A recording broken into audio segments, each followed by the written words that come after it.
Okay, so we're going to talk about making Shinrin-yoku tea. We've been wandering now for a couple of hours with a little group and going through a number of invitations to just connect to the landscape around us through our senses. And we end that wander time by making tea.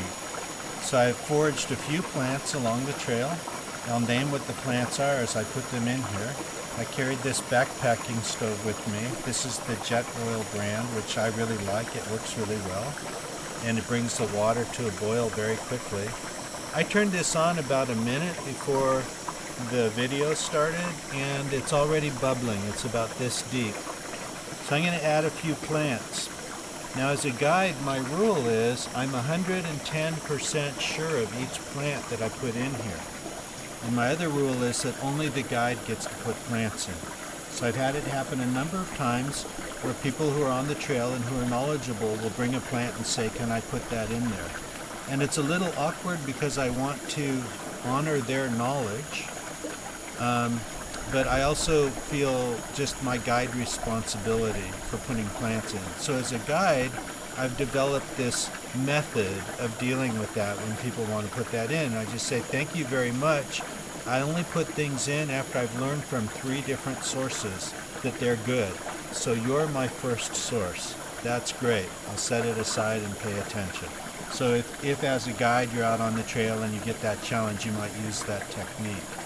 So I have, first of all, I'm going to add this. This is tips from a fir tree, Douglas fir, and very aromatic, wonderful plant to use. Most of the conifers are okay. Yew is poisonous, or at least toxic. It may have some medicinal uses also, but the fir tree is really safe.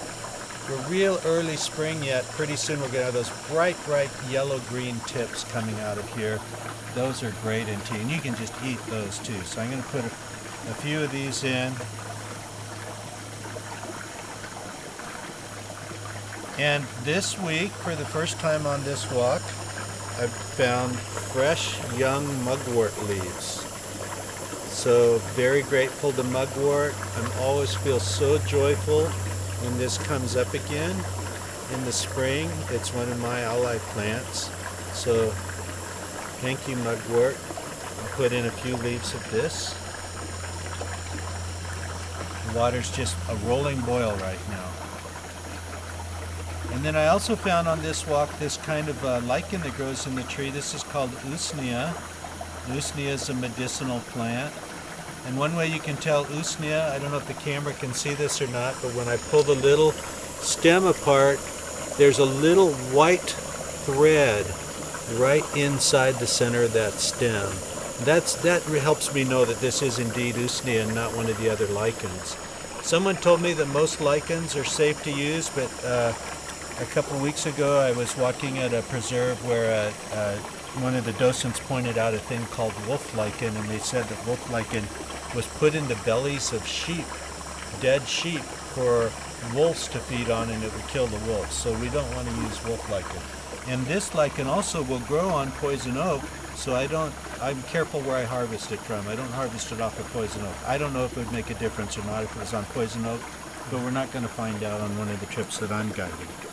So on this walk, we just have these 3 plants. I'm going to come over here and harvest one more plant.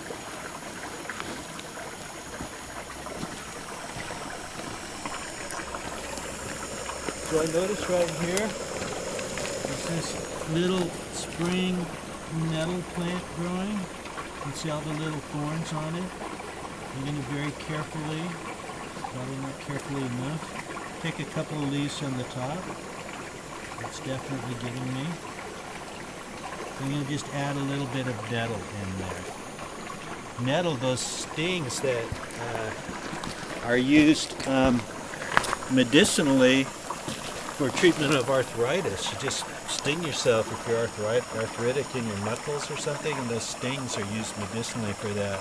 And of course nettle is used, you just cook it a little bit, the sting is gone, you can handle it, it's used in soups a lot, very nutritious.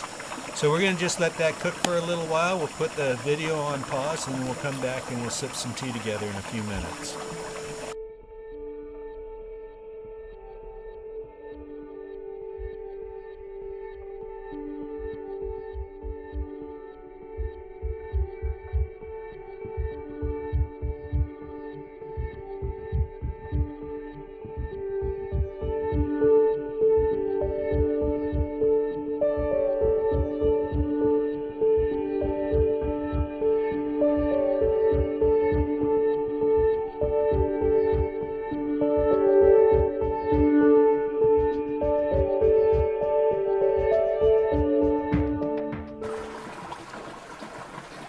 back to conclude our Shinrin-yoku tea ceremony, and during the break, we poured the tea into cups where it's been cooling.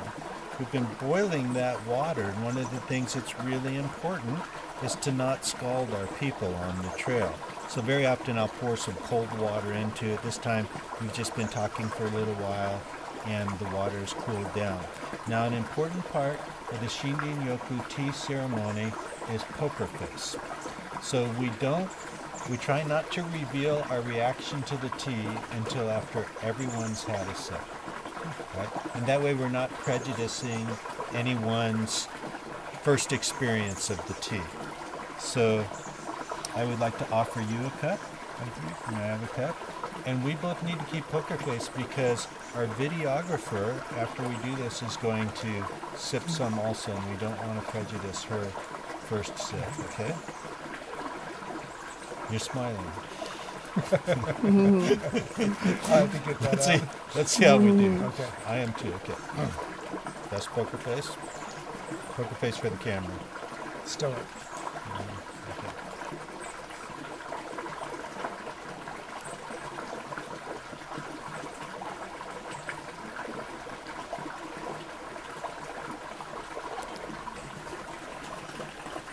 I'm just sitting with that and experiencing it. Noticing if there's sequence of tastes or sensations.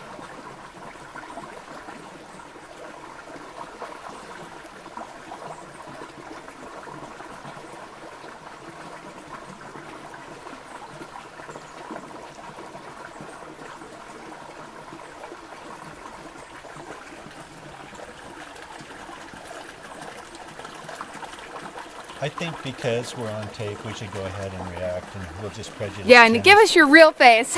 We'll I'm having a hard time because I'm really enjoying this. Actually. Oh, nice. So it's so like The counterculture truth. for me not to say, delicious. I can Yeah. taste the pine, the resins.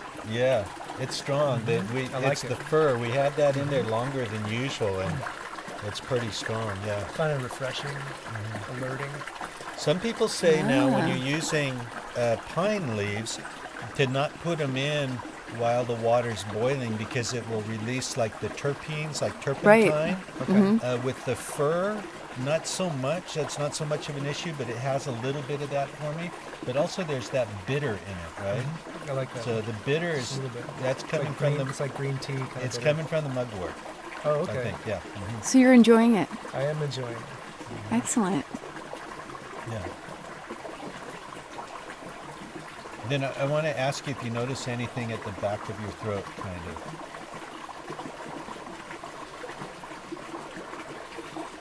There's, it's like pitch. It's not unpleasant at all, but I'm experiencing a little bit of the Douglas fir kind of pitchy, earthy, just a little bit. Yeah. Sometimes that usnea will put a little pepperiness at the back of the throat, just a little peppery feeling. Maybe that's what it is. Yeah. But I'm wondering, actually, I can see what you're saying about pepper. when you said The pitch, spice. I thought, well, if there's enough of the pine in it, I wonder if it's neutralizing that, because it's not as strong as it usually is for me, the usnea. Yeah. So that's Shinrin-yoku tea, different every time, every trail. And yeah, is there any final thing you'd like to say just about the general experience of tea at the end of the day? I think it's a beautiful conclusion to the day, and to honor the Japanese tradition, to embody this whole experience by honoring the tradition is apropos. It's necessary. Yeah. Yeah, thank you. All right. Great to have you on the trail and to Good to share see tea you. with you. Thank you, Jenny. Your turn for tea.